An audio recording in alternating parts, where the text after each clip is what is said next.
Right, so I'm Dave. I don't know where Meki is. I haven't got a message from him yet. And this is Shiny Side Out. Believe it or not, who knew? And we're familiar with technology as well.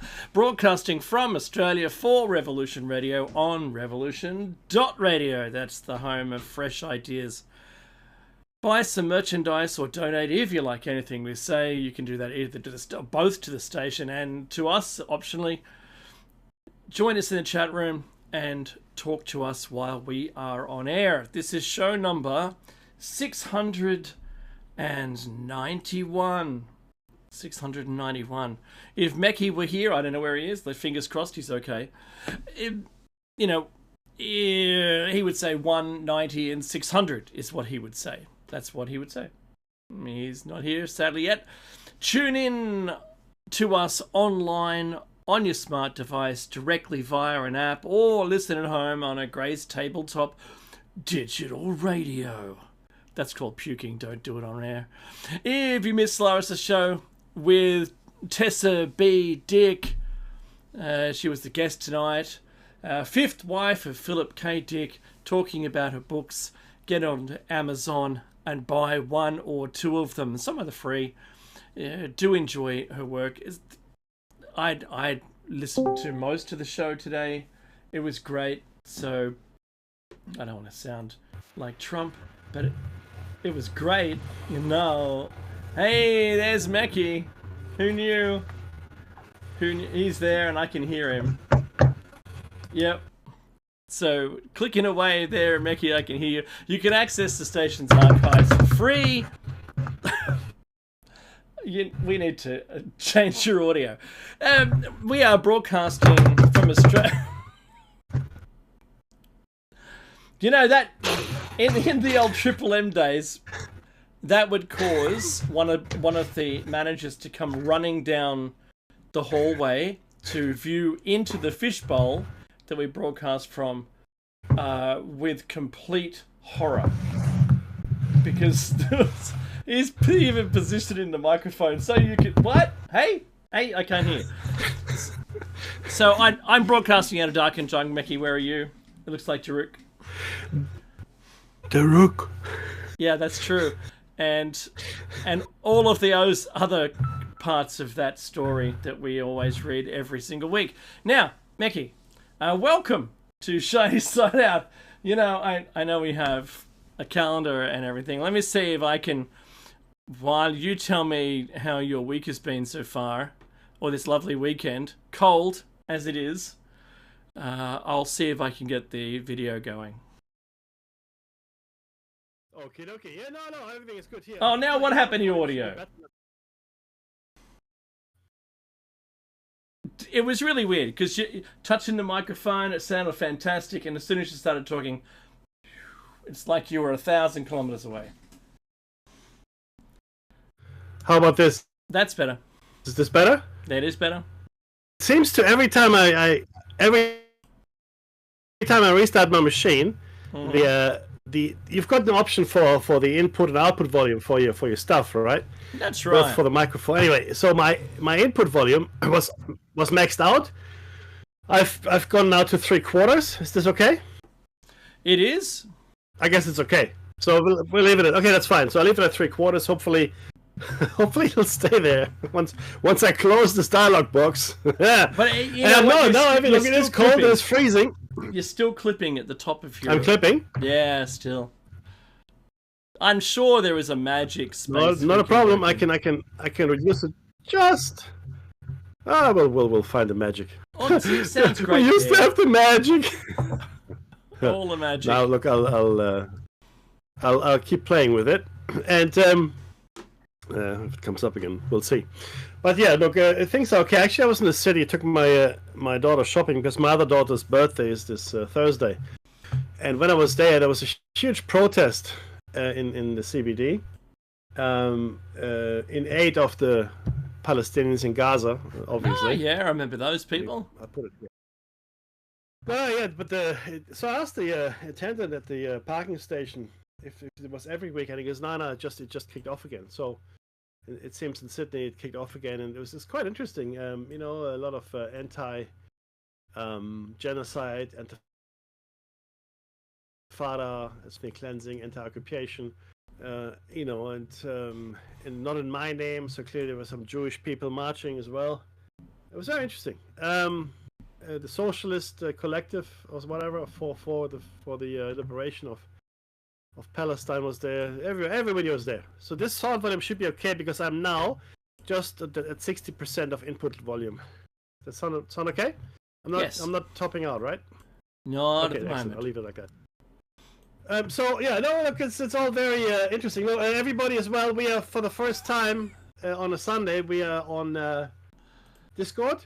Hopefully, the video quality is coming through quite nicely. Sound as It's well. about a It's million lot times easier better to than it used to be.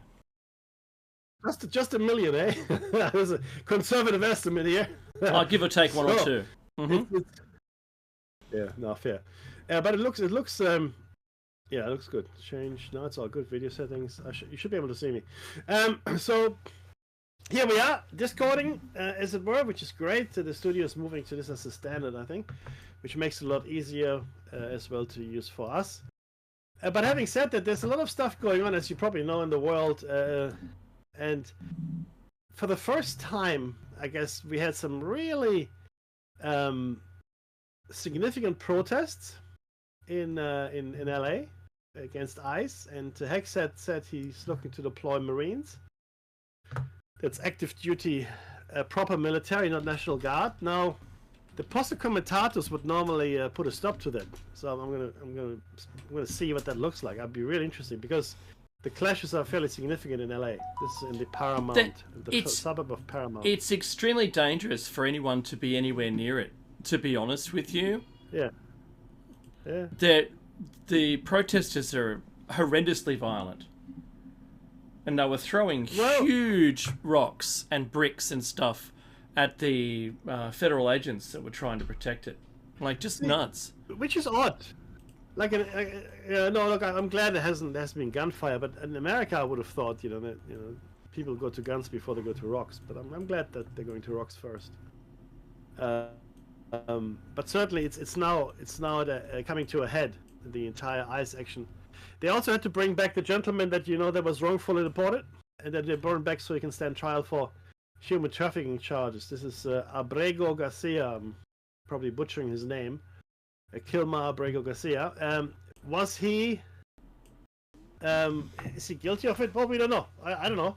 But that's what he's been charged with human trafficking. So we'll see what that looks like. Yeah, we have to wait for the funny thing is, Dave? The case to conclude naturally. Yeah. Oh yeah, completely. Oh, it hasn't even started yet. You know what the funny thing is that happened in the States this week? Hilarious. I mean, I'm not talking Musk. Do you remember January 6th? There were a whole bunch of people that were arrested and charged, and then there was a date. I remember that date. Yep. Yeah, January 6th. That's the one. What's happened now? Oh, good lord. The Proud Boys are suing the U.S. government for $100 million over the prosecutions, saying that their constitutional rights were violated. I find this is like a complete reversal of everything. I'm living in, there's this Dr. Seuss book called Wacky Wednesday. That's right, I remember that. I'm living in upside down Wacky Wednesday bizarro world. That's where I am. It's like, and you go, what? It's insane. What do you do? What? The funniest thing though, the funniest thing that I saw all week. Okay, the German Chancellor Friedrich Merz, the new German Chancellor, right? He's new. Just recently. He's in the Oval Office with President Trump, and this was on June 6th, I think they were together. This was on Friday. I could be wrong, but it was either the actual day or the day or before or after. Now, June 6th, of course, 1944 is D-Day. That's when the Allied forces invaded Normandy. There was a great movie made, The Longest Day. If you're not familiar with it, this was the final nail in the coffin of the Nazi regime. they were already taking massive losses on the Eastern Front against Russia, but the invasion of Normandy really was a huge. Was the biggest seaborne invasion in history, still to this day, and it was significant. June 6, 1944, and it's just happened, right? So we just celebrated that. But the point is this: so Donald Trump said to Friedrich Merz, the German Chancellor, "Yeah, that was not a pleasant day for you." It wasn't. Not a great day. And Merz, to his credit, no, not a pleasant, great day for you. And Merz, to his credit, sort of, oh yeah, no. But it led to the eventual liberation of my country from Nazism. He said, and fair point. And Donald Trump goes, yeah, that's good. But it's a funny thing. I mean, it's amazing what Donald Trump just said. It's just he's like that friend that you have that has no filter.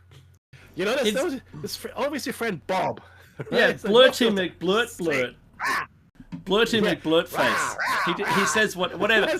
Yeah, there's not even a processing of any information. It's just bleh. It's like, oh, I've got a thought. Oh, brother, it's funny. But yeah, I do have the article on screen. Oh, nice. By the way, thank you everybody for looking at our shorts. We had some really fantastic uptake, especially the short that Dave posted around Gen X and how the participation award really wrecked. I think several generations of kids. I think that really resonated with a lot of people, I think. But I'll tell you something else. I'm really worried about what you call it, the coming crisis.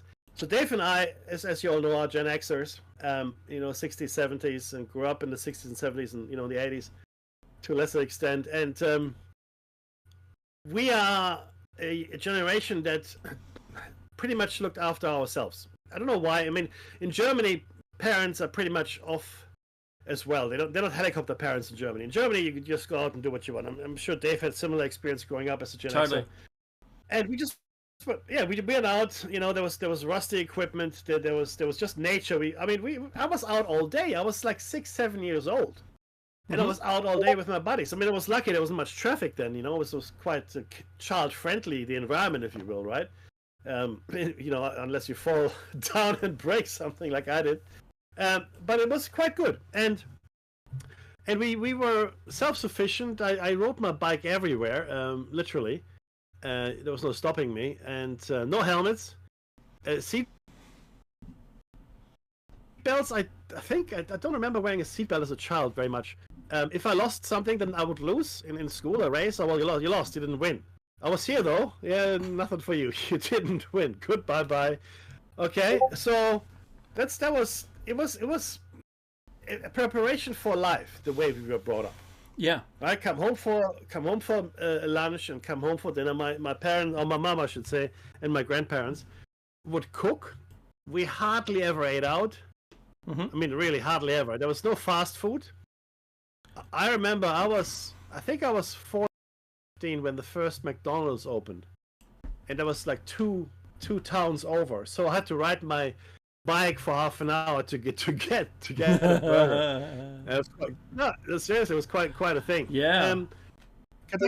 KFC was there, and they brought in Wendy's, and I think that was it initially. There were some chicken roasters. We had some pizza parlors, but nothing like it was. Takeaway was not a culture, and you only spent the money you had. Nobody would borrow money really in Germany. No, that's funny. Right. Germany doesn't have a. My mother had a store card. Thing, I guess. She had a store card for Maya, and that was it. And we paid everything was cash too, by the way.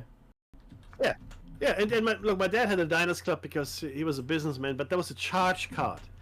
A charge card, just like American Express, you have to pay off at the end of each period. You can't carry the debt over. You have to pay it off. Right, so you can only spend what you have, which is, I think, that's actually not a bad idea. But sorry, the ethos though of Gen Xers has almost completely vanished in the workplace as well. We didn't grow up with devices. We grew up without the internet. We wanted to meet up with friends. We had to make plans. I grew up using a rotary phone. I had to remember all the phone numbers. I had to remember if I wanted to go somewhere. I either had to look it up, right, on a map, and then remember it, Or I would just follow the street signage, such as it was. So it was a lot of hit and miss in those days. But ultimately, I think we all got along. We all made it. We all made it, right? And we survived it. Yeah. I am going to say though, Mickey. I remember. Yeah, go on. I wanted to say that not everyone made it. So but there were friends. There were friends of mine that didn't make it, and that's okay. Yeah. I get it. I understand. Yeah, but that's the same as today. I'm not sure that there were a lot more. But I'll tell you a few other things that didn't exist at all. Right? One, autism. I don't remember a single child growing up that had autism. Not one. Yes, there was Down syndrome. There were other handicaps, but not very many. There was one Down syndrome child. There was the daughter of the local shopkeeper in my village. Oh wow! Okay. There was allergies. No. Yeah. I can't remember. I can't think of a single child that had a puffer or some kind of EpiPen or any warning as to what food you can and cannot bring. Nothing. Zero. Like literally. And look, I lived in a village of, I want to say, 10, 15,000 people, right? But there was Bonn and Cologne quite near. But even there, I don't remember any allergy advice on a menu. Whatever was in the dish that you ordered, well, that's what you ate, really, right? I don't remember people being gluten intolerant. I don't remember people being maybe they were. We just didn't see it. But what I'm saying to you here is this. I don't remember all these ailments that we have now. There's so many things wrong with so many people, and I've seen it. I mean, these are not people imagining it, but there are kids in my family as well that have severe allergies and severe skin conditions because of the allergies too, right? But it just didn't exist then. I mean, I had the measles, I had chicken pox, I had all kinds of childhood diseases, and you just had them, and all the other kids had them. Then you move on, right? The only immunization that I really remember, because it was painful, was for smallpox. I still have the scar on my arm. The smallpox, scar. Yeah, we have. That's the brand that we got branded with smallpox. Yeah. That's right. Other than that, though, I'll be honest with you. I mean, I'm sure I had some other immunization happening. I mean, this is Germany, right? But I can't recall anything. And when I drank something, it'd be milk. We have milk at home, water, juice. I used to love apple juice. Soft drinks, like any fizzy kind of soft drink. No, not really. Once in a while, maybe, right? And on Sundays there was cake. You'd either make it or buy it. But it was a different life. These days, hardly anyone cooks anymore, Dave. There's a lot of takeout foods. There's a lot of numbers in our food. Mom used to cook fresh, right? And I remember what the chicken tasted like, right? I do remember it. And when I want chicken like that today, I have to buy myself an organic free-range chicken that costs $60 a chicken. That's if I want to taste chicken like I ate as a child. That's the chicken I have to buy. It's insane. It's completely insane. Now, sausages and so forth. There was all big in Germany, bread, etc. They would deliver you fresh rolls in the morning, milk. You can get delivered to your house too. But it was a different time in many ways. For a child, I'm not saying it was wonderful and nobody had any problems. Not saying that at all. But for a child, growing up in the, I want to say 50s. I don't know 50s, but certainly 60s, 70s, and 80s was great. From yes, there were problems, and I certainly had a lot of issues, with racism, etc. But growing up, nonetheless, was actually very pleasant. It was nice. You rode your bike. You were outside a lot. I mean, I was outside a lot, Dave. I'm sure you were too. We just don't do it anymore. It just doesn't happen. I live in a suburb which is fairly young, meaning there's a lot of young families. But at the playground, I only see toddlers. Now, these are kids too young to go on computers or tablets or whatever, right?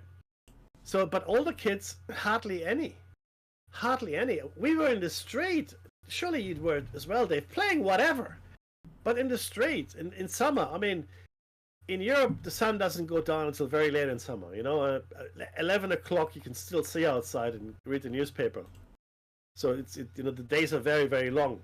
And we would play. we would play, and even after dinner, we'd run out and play some more, and it was fantastic. I can't describe the feeling that I had, that we had.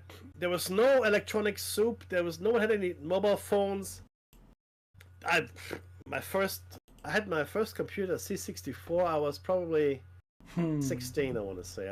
I got a Commodore 64 with a floppy drive, Dave, with a big floppy drive, and a dot matrix printer. I think it was 9x6, if I'm not mistaken. and I was king of the world, king of the world. But before that, no, you had to do everything yourself, and you had to do it like a person, like a real person. But so I think that's why people feel the same way, is my point, right? And when you mention it, I think a lot of people saw that and they go, yeah, look, you know what? I get it. It makes sense. We haven't done our kids any favors. That's absolutely true. So on the screen, Meki, I've got a graph, and it says claim lines with diagnosis of anaphylactic food reactions from 2017 to 2016, and it was less than 5% in 2007, and now it's say 22% in 2016. So that's up just less than 20%. That's since 2007. There's so many good graphs out there, Mackie. To be honest, there's some graphs here, which let me just get the right screen. So there's some graphs here where it shows such a remarkable amount of pediatric food allergy trends in community-based specialist allergies, and this is admissions for anaphylaxis. And 1993 to 1994 per year, between 0 and 4 years of age, was 40 people. In 2004, it was almost 200. So you can see the increase. It's kind of relative. The other one, 15 to 14-year-olds, that's when you suddenly discover it. I was listening to an ABC broadcast talking about allergies, food allergies, and I'm putting the warning screen up. So if you're watching this, don't freak out and don't hate us. It's not we didn't do this, right? It's not us. But the conversation was such on our national broadcaster, Mackie, that it concerned me that they're talking about it, but really we're not doing anything about it, because we're watching the United States go through this exact process that we should be going through right now, and that is we as in the people allowed the government without protest to green light all of the food preservatives and chemicals, additives into food, and then they just, put blinkers on and totally ignored the outcome of it. So now, there's an interesting article here from The Guardian. Finish your point. I do want to share it, though. All right. It's incredible. So one of the points was that we barely eat peanuts. Now, I'm not saying what you should do. This is not advice. When I grew up, where all the mothers of the day, when your child was young and the teeth were cutting through, the child would chew on rusks. Don't ask me what they are. It's some kind of like finger-shaped biscuity thing, right? But they actually contain peanuts. And at the right age, before 0 to 4, but in that range somewhere there, the mothers, we used to eat peanuts. We used to, as a family, we'd have peanuts. There'd be a bowl of peanuts, whatever, right? So in the days when all of that was the thing, this news article, they were talking about that since we don't eat peanuts very often anymore, that the amount of allergies, anaphylactic responses to peanuts is increasing. However, they studied all of these families and monitored their food inputs, and they found a correlation between non-anaphylactic kids with peanuts and anaphylactic kids having not been exposed to peanuts at a young age. But this advice at the moment is preliminary, and they're not telling you to do anything. Don't change your habits. Don't do anything about it, and wait for the study to conclude. So, because peanuts is 35.3% of all of the allergies. Seafood's down there as well. Right. Tree nuts, other kinds of nuts, milk, the gluten, eggs, fish, sesame, wheat, soy, mustard, and sulfites. So I'm kind of allergic to sulfites, like what you might find in white wine. I can have a glass of champagne and enjoy some success of something. I can do that, but I really can't drink white wine. I end up with a hangover while I'm drinking it. Oh, yeah. No, I'll be honest. The only thing I'm allergic to is cat hair or cat saliva. But there's a very interesting article here from 2018. It's in The Guardian. And to anyone from Generation X or older, it often feels like food allergies are far more common today than in their youth. While they remember them being rare and non-existent in their school days, their own children will have classmates with allergies, or they may have one themselves. That's certainly in the category I fall in. I don't remember any kid that I was in school with that had any kind of allergy, right? Mm-hmm. Now, interestingly, hay fever was first documented in the 19th century, and this is Great Britain. Physician John Bostock was one of the first to collate data, and when he scoured the country, being the UK, to find hay fever sufferers, his total haul of cases was laughably small to a modern audience. He found 28 people that had hay fever. Mm-hmm. Now, interestingly, between the 1950s and 1980s, as the 2007 study Time Trends in Allergies in Allergic Disorders in the UK and 50 Years of Asthma explained, so there's two studies, Time Trends in Allergic Disorders in the UK and 50 Years of Asthma, the numbers who struggled with hay fever, eczema, and asthma increased substantially. Conversely, interestingly enough, the air has been getting less, not more polluted. Even with fewer allergens around, our symptoms seem to be spreading wider. Also, to your point, before the 1990s, peanut allergy was so rare that barely any data on it was collected.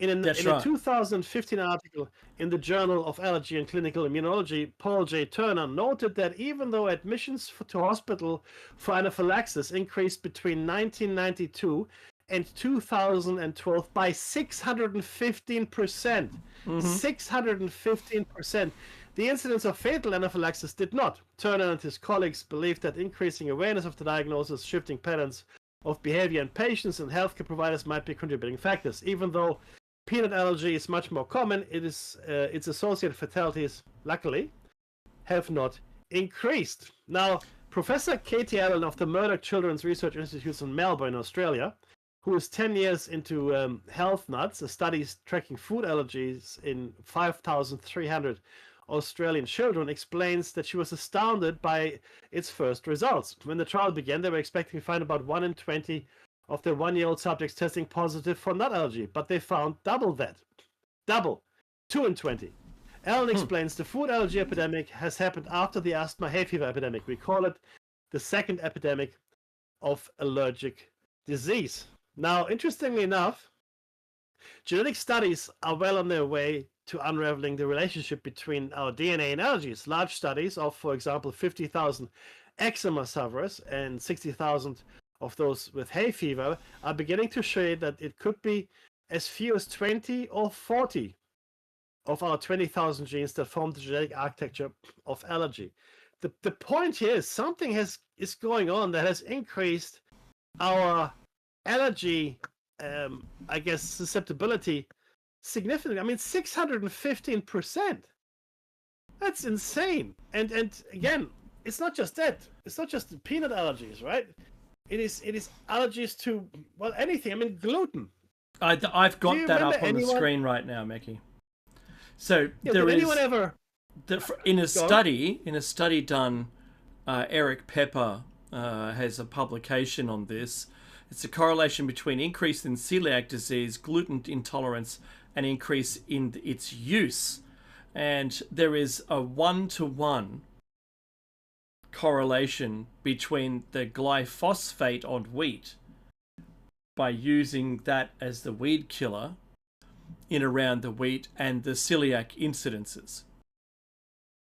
It's a 1-to-1. The curve matches the curve for both of those in use.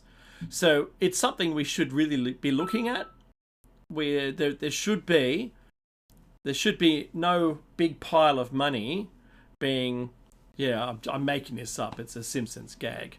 I don't want to see an idiot and a big pile of money when I turn back around, right? So that's assuming a bribe is going to take place. I would prefer if medicine really starts to take a good look, because if you go against big food, it won't be good for you. If you go against big pharma, same outcome, it won't be good for you. Going against big tobacco, waited until most of the people passed away before they accepted that. Going against asbestos, the same thing. Wait till most of the people pass away. And what's that? It's not celiac, the other one. That's celiac. The psilocybus, I think it is, with the cutting of man-made bench tops. The dust. The silica dust. Oh, okay. Silica dust, yeah, okay. Yeah. So silica dust has, it's a terrible end to your life, being associated with, having that problem. So, look, if we just started looking seriously, like the US, and I say we as in Australia, what I think the test cases that we're going to see coming out of America for food additives, because there's no reason to put half those additives in. There's no need to put sugar into peanut butter or molasses, for that matter, because American peanut butter has molasses in it, and geez, it tastes good. and corn syrup. No, the problem here is very simple, Dave, and this is something we lamented. I certainly have lamented for a long time, but we've forgotten what our civilization, our society is for, right? We've forgotten that, and the reason you find all of these additives, right, is a very simple reason, and it's money, it's profit. So if I can increase the shelf life of something, I can leave it out there in the world to be sold for longer, right? If I can make it taste better or look better, more appealing to customers, I'm more likely addictive to sell it, irrespective of whether or not it's good for you. So the problem here is once again, greed and profit. Our capitalist system has once again brought us to a fairly dark abyss into which we're happily falling in our sugar rushed, fevered dreams, and we have no recourse because it's in there, right? And there's really nothing that we can do to get it out, because all the agencies, all the government departments that have been tasked with making sure the food is, all right for us to eat, or the medicine is good for us to take, or whatever it might be, anything that we ingest, there's some kind of government agency regulating and also, determining its safety. Now that has all gone down the way of the dodo, because the people that are employed by those particular agencies are looking to the future. They want to have a job in the future, So what they're looking to do or to get is a job with the large food corporations like Monsanto when they get out of the government regulation. It's very similar to the banking industry, right? And it leaves us completely exposed, both in our foodstuffs as well as in the medications or drugs we take. Nobody cares anymore how good it is or how bad it is. No one really does. No one in office, no one in charge of making sure that everything is safe actually makes sure it is. It's astounding. And in some cases, we know that it isn't safe. Now, I'll give you an example. In America, someone said, "Oh, something bad happened," and then I think it's the forever chemicals, and the actual acceptable limit of forever chemicals is none, 0. You can't have any. And Australia is sort of limping behind, right? Oh, we're not quite sure yet, and this and that. Oh, but some of them are okay, I suppose. What can we do? We can't do anything about it. What's that over there? Look, nothing. It's like that. It is like that. And the problem is that, again, big money wins. Big money wins big. It's just how this is the way of the world. Our civilization has chosen to forego its proper use and purpose, right? The advancement of the human race, knowledge, etc., in order to create profit for a small group of people, if you want to call them that. That's it. This is the root cause of 99% of all the problems we have today.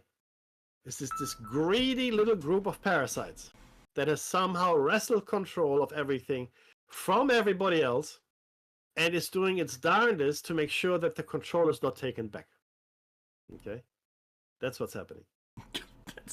That's the truth. It really upsets me. It really upsets me. Look, you know what? I'll tell you what upsets me, and that is the amount of youth crime now is becoming unreasonable.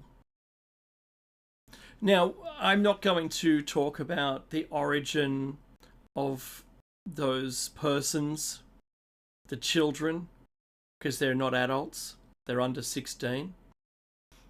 And the machete crimes, stolen vehicles, occasioning death in some cases. It's gone, I think, past the point of ignorance. We can no longer ignore the plight that we're in. There's a lot of, because police they can't really do anything. They can't prosecute them. So there used to be a cutoff, Mekhi. Do you remember the cutoff? It was like 18 years. And if you committed a crime and you're 18 years or older, you can go to jail. You can be tried as an adult. But trialing someone as a child, it tends to not place them in juvenile care, or like a juvenile prison. It doesn't remove things from them. It attempts in all cases to be able to have them change, which is what all prisons should do. It's not about just serving your time, you get out, we know you're going to be the same or worse, and then just perpetuating that until you get caught again, you go back to jail because you've been in jail for so long, the whole world has changed since you've been inside. When you get out, you're too scared by it and you commit crime just to go back inside. So it's not like that. What happens with children is that they really do expect them to change in some way. You know, you've got a hard record. Once you get to 18, it's not an adult record, it's a child record. So hopefully something can happen.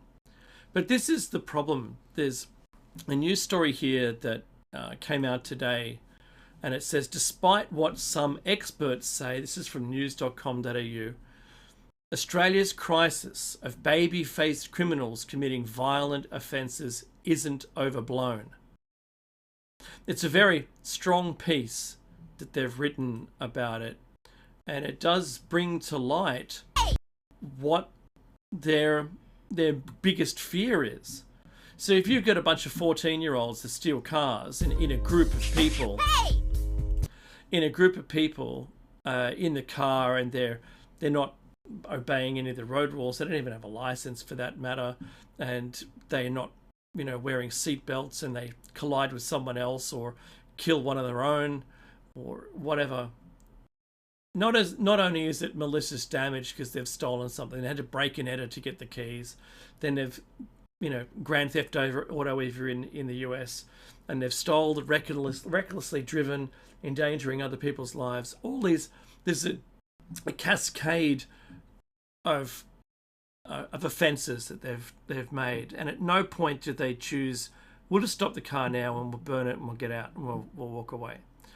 They don't say, oh, that was what a lot of fun that was from their perspective, and in their situation, and then walk away from it and go, well, I've learnt my lesson, I'm not going to do that again. It only seems to get worse. And so if you could graph, I'd like to see a graph that where teenagers or children who break the law, what percentage of those end up in jail later on in life? How successful do they become? Because I think that would be really interesting. How much attention did they get for to be able to change and turn their life around? Is it just enough to hold them at a place where they tend to commit less crime? What led them to commit the crimes in the first place? All of those things become really important to assess the situation we're at. But at the moment in Australia, we've just had that machete banning. Any blade longer than so many inches long is categorized now as a machete, and Amazon has banned the sale of machetes Australia-wide, despite the law only being in Victoria at the moment, I think. Maybe it's already banned in New South Wales. So that's complete insanity, Dave. So what do you do? Look, is this because their endorphins require so much prodding to be produced? Is it the screen time? Is it the reels? Is it the shorts? Is it electronics? What is it? So I think, to be honest with you, look at the last 40 years and the things that have happened in the last 40 years, and that's your answer. So the answer is very simply, we have destroyed the nuclear family. We have started adding things to our food and water that shouldn't be there. We have started to educate our children in things that are completely irrelevant, in some case detrimental to their understanding of the world. We have taken away the authority of the parent, right, and given it to the state, or in some cases to no one. And essentially, all the things that we've done in the last 40 years in the Western world, I want to say here in the Western world, right, has all led to where we are today. The hormones were always there. There were always hormones there, and they used to call it, idle hands are the devil's plaything, right? That's right. So you need to keep your kids occupied. Keep your kids occupied. Give them something to do. I mean, great things. I know it sounds corny, but like scout troops or sporting clubs or whatever the case may be, playing footy or soccer or being engaged in some kind of martial art or long distance running, short distance running, athletics, scout troops, like I said before, things like that. Even Bible study groups, for crying out loud, right? I mean, if that's your thing. But we don't entertain our children anymore. That's the thing, though, right? Our children's minds are growing. They need input. They hunger for knowledge, and if they don't have anything to do, then they will find something to do, right? And the other thing that children really need a lot of is attention. We are so focused on making money. A lot of parents are giving their children, I'm not an exception to the rule here, are giving their children to daycare centers, right, for the whole day, 5 days a week, to make money, and mostly to make money so they can pay for childcare, which is really hilarious. But in order for us to live the way we do in the world that we live, to make money, right? Our prime objective is to make money. Everything else falls by the wayside. Who cooks at home? No time. Who entertains their children? Who plays with their children? Who reads to their children? Who walks with their children? Who teaches them how to throw a ball? Who teaches them how to ride a bike? Who teaches them how to swim? Right? Who teaches them about society and what things are acceptable, what things are not acceptable? There's been a concerted effort to take that away. There's no one to blame but us. It's not the children's fault. How could it be? It's us. It's what we have allowed society to become. Yeah? And if you add to that, like I said earlier, all the things we put into our food and drinking water, not to mention the electronic soup that we all, wade through every day, I'm astounded that it's not worse than it is. I'm really not surprised. It makes me angry. I get angry with the kids too, don't get me wrong, right? Because some of the crimes that are being committed are horrendous and heinous. But ultimately, if as a society we want to change it, we actually have to do something. We have to get up, right? And start changing the way we live. I'm sorry, it's hard, yeah? But we cannot, if we want it to be different, we can no longer live the way we do, right? The pursuit of the almighty dollar must disappear. It has to go. It has to go. If we continue down this path, right, in the Western world again, we're doomed. We can see it already. The cracks are there. it's just accelerating, Dave. I think it's getting worse every day. I've got my point for this is possibly from the viewpoint of the child. So if you come into a room and all the parent, like both parents or one of them, whoever you've got as a child, if you go into a room and they're just staring at their phone, looking through reels, where's that interaction? If you came if you walked into the room as a kid when I was young, and with my rose-colored glasses, I'm going to say that only one of the parents were ever watching TV at a time. They weren't both watching. It was either as a family watching it together, or one of them only. The other was occupied doing some of the task or something in the house. So if I was a kid today and I walked in and I'd, say, because kids do this, they'll go to the fancy dress box and they'll dress up and come in the room and go, I'm a pirate, or I'm a clown, or whatever. And if the parents are just looking at their phone and go, yeah, that's great, honey. What happened to that interaction that the child is never going to have? What happened to the pleasure that they had by entertaining somebody, right?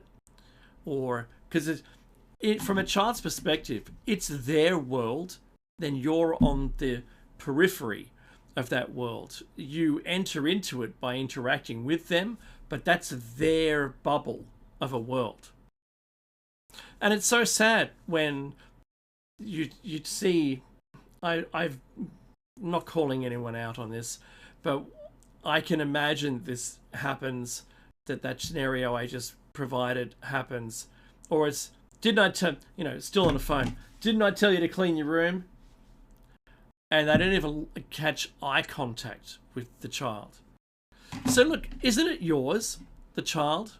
Didn't you have an express idea to educate them, fulfill their, their joys and fantasies, and make sure that, like holding onto the bicycle, if you're teaching them in your example, Mickey, to ride a bicycle, and still talking to them like you're still holding the bike, and now they're riding away from you, still thinking you're holding the bike.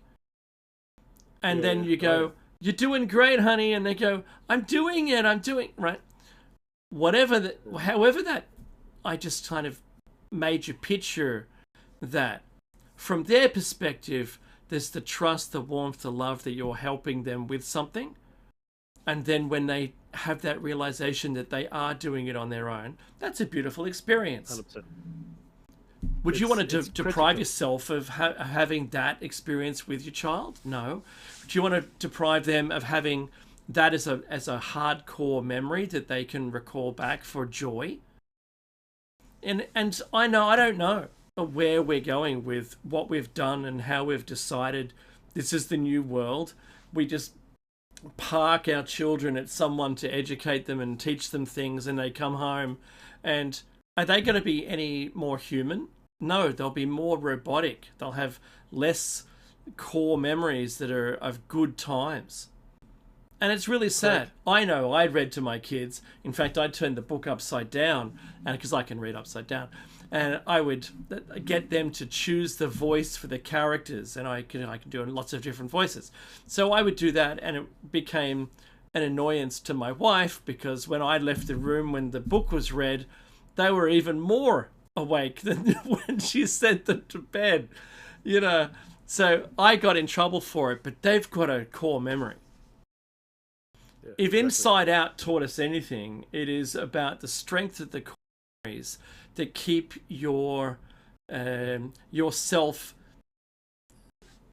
centered and weighted and grounded to those things. And I know that if sadly, relationships don't always work, but if you happen to part at the certain age and the child, their entire world feels like the rug's been pulled from them. And that isn't a good thing. Oh, yeah. One of those things, Mickey, where all of your experiences kind of make you. What did you just make? What did you just create? Mm-hmm. Yeah, exactly. No, you're right, though. This thing is, the kid might feel responsible, right? Might take blame on themselves. Oh, they'll blame themselves for sure. You're right. And everything becomes a moment, right? I mean, just think about yourselves. You're your core memories. Forget your kids for a second and what you did for them, but the things that define you, the really warm and fuzzy memories that you have of your childhood with your parents or your parent or your grandparents or whatever, even your friends, right? Just think back, like it's like the safe memories where you feel really at ease and you love thinking about those things. You can feel the sun on your face, you can smell the air. You know what that food tasted like. You remember that feeling that you had when you were running, I don't know, through the grass or playing, in the dirt, whatever it may be. Those things are you. That's what made you you. And then think about all the things that your children could potentially have that is like that, right? Funny thing is this, right? When I lived in houses in my childhood, not a fancy house, we lived in an apartment house. Like in a small apartment, then we moved to a slightly larger apartment. But to me, that was home. It wasn't fancy at all. And looking back at it now, it wasn't great. But the memory of it is fantastic, right? So in my adult life now, I think I should have a big house, bigger than I have now. Give that stuff to my kids. But I have forgotten, and I need to remind myself of the fact. Well, this is the home they know. That's their home. They love it, and my kids keep saying, "I love our house. I love it." For me, I think it's too small, too cluttered. But for them. That's the home they know. That's where they grew up. That's where they fell down. That's where they drew on the wall. That's where we cook together. Whatever the case may be, it doesn't matter, right? These core memories that Dave has mentioned. That's created for your child, right? And you're right, Dave. If you miss out on that, right? And if your child misses out on that with you, you don't get that chance again. And we have forgotten. I know I'll come back to it, right? But as a society, we've actually forgotten that. We are so focused on chasing money and achievement and success, whatever that means. It's nebulous to me now what that means, to be honest with you, right? Because how many cars can I have? Or how much bigger should my car be? Oh, how much more expensive can the holiday be I should go on? The funny thing is this: your kids, they'll be happy to have a picnic in the backyard. They don't have to go to Bora Bora for a 2-week getaway that'll cost you $5,000 a day. That's right. That's for you. If that's what you want, knock yourself up. Do you know what your kid wants? If you are going to tell a pool. If there's a pool, that's it. Just some water, something, right? If that's there, done. Best holiday ever. Okay. Spending time with you, kicking the ball around, or playing badminton, or whatever it is that you guys do, right? That's what they're gonna remember. They're not gonna remember the fancy hotel. They're not gonna remember it costs $5,000 a night. They're not gonna remember that. Right? They're going to remember the time that you spent. And again, we have forgotten that. We have forgotten that's what matters. Right? Maybe someone has deliberately tried to take it away from us, and I think that's exactly what the case is. Right? They're pushing us down, because if you can take that away, if you can diminish someone's identity, and you can make them feel lonely, unappreciated, unloved, unworthy, you can control them very easily. And it's about control. The parasites want absolute control. And every day, little by little, they're getting more and more control over us, over our children, over our children's children. And no one is doing anything to stop it. In fact, if you talk like this, and remember, this is Plato's Cave and Chinese Set Out, when Dave and I talk, right? If we talk like this outside in the world somewhere, they think we're insane. What are you talking about? Crazy people. That's the music. Yeah, that should be the music. Hey, this has been the first hour of Shiny Side Out. At the end of when I start speaking and the bumper starts, we are going to end this stream, if you're watching this on Rumble, and there's going to be a new one for the next hour. And we are talking about human-animal hybrids, part 2. Catch you on the other side.